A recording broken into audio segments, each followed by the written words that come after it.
미국 실버뉴스는 라이프트리 CBD 오일이 함께합니다.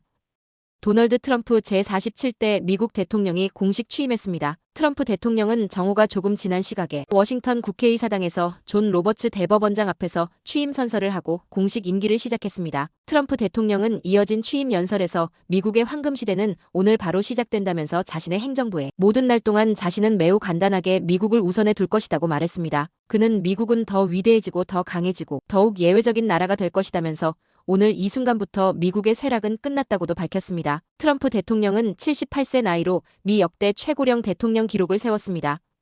2021년 퇴임 이후 4년 만에 징검다리 재집권에 성공한 사례도 132년 만에 처음입니다. 도널드 트럼프 대통령이 오늘 열린 취임식에서 관세 부과에 대한 의지를 다시 한번 피력했습니다. 트럼프 대통령은 미국 노동자와 가족을 보호하기 위해 무역 시스템의 개편을 즉시 시작할 것이라며 다른 나라를 부유하게 하기 위해 우리 국민에게 세금을 부과하는 대신 우리 국민을 부유하게 하기 위해 외국에 관세를 부과하고 세금을 부과할 것이라고 밝혔습니다. 트럼프 대통령은 성소수자 권리 강화에 반대하는 목소리도 분명히 했습니다. 트럼프 대통령은 이 자리에서 이번 주 정부의 인종 및 성별 사회 공학 정책을 끝낼 것이라며 이제부터 미국 정부의 공식 정책은 단 두 가지 성별, 남성과 여성만을 인정하는 것이라고 말했습니다. 미국 내 코스트코 근로자 조합이 어제 파업 찬반 투표 결과 이번 달 말까지 사측과 협상이 이루어지지 않을 경우 파업에 돌입하기로 결정했습니다. 코스트코 노조는 어제 총 1만 8천 명의 노조원이 참여한 투표에서 찬성 비율 85%로 이번 달 말까지 공정한 급여와 직원 혜택을 포함하는 새로운 근로계약이 이루어지지 않을 경우 파업에 돌입하기로 결정했습니다. 남부 캘리포니아 지역에 강풍이 예보되며 화재 위험이 다시 높아졌습니다. 국립기상대는 오늘 오후부터 내일 오전까지 LA와 벤투라 카운티에서 산불 적색경보를 발령했습니다. 강풍과 건조한 바람은 산불 확산 가능성을 키울 것으로 예상됐습니다. 기상당국은 산간 지역에서 최고 시속 60에서 80마일의 강풍을 예고했습니다. 당국은 강풍으로 나무가 쓰러지거나 대형 차량이 전복될 수 있다고 화재 위험성을 경고했습니다. 중국계 동영상 플랫폼 틱톡이 미국에서 이른바 틱톡 금지법 시행을 몇 시간 앞두고 지난 18일 서비스를 전격 중단했다가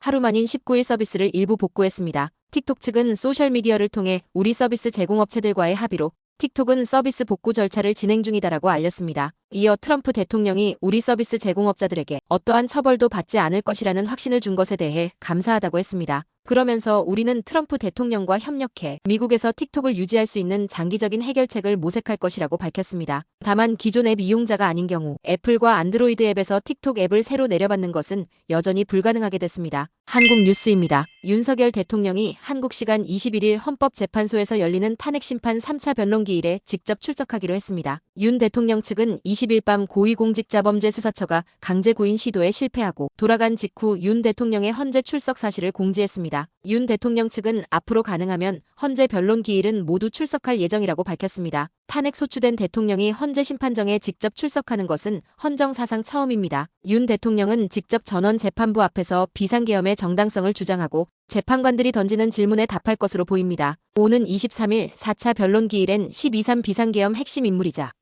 윤 대통령 측이 신청한 증인인 김용현 전 국방장관 신문이 예정돼 있는데 윤 대통령이 또 출석한다면 직접 김 전 장관에게 질문을 던지고 자신의 입장을 뒷받침할 답변을 이끌어내려고 시도할 수 있습니다. 서울 서부지법에 난입해서 폭력을 휘두른 66명에 대해 경찰이 구속영장을 신청했습니다. 10대부터 70대까지 연령대는 다양했는데 20대와 30대가 절반 이상을 차지했습니다. 경찰은 이 가운데 66명에 대해 순차적으로 구속영장을 신청했습니다. 경찰은 체포하면서 확보한 휴대전화 분석 결과와 체증자료, 유튜버 동영상 등을 분석하고 있어 입건자 숫자는 더욱 늘어날 전망입니다. 이번 사태를 적극적으로 부추긴 배후가 있는지에 대한 수사도 본격화했습니다. 앞서 전광훈 서울사랑제일교회 목사는 혁명적 12월 3일 계엄 사태 이후 혁명적 비상조치가 필요하다고 말했고 이번 폭동 직후에도 비슷한 취지의 발언을 이어갔습니다. 경찰은 배후 수사와 관련해 극우 유튜버 세력에 대해서도 증거 수집 등을 하고 있다고 밝혔습니다. 끝으로 날씨입니다. 남부 캘리포니아 오늘 건조하고 강한 바람 불겠습니다.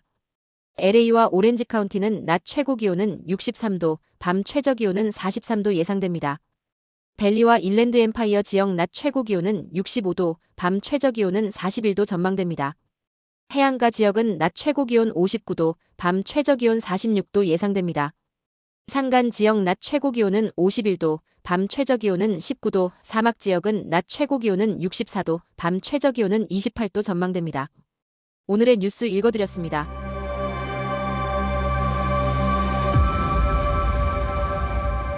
고맙습니다.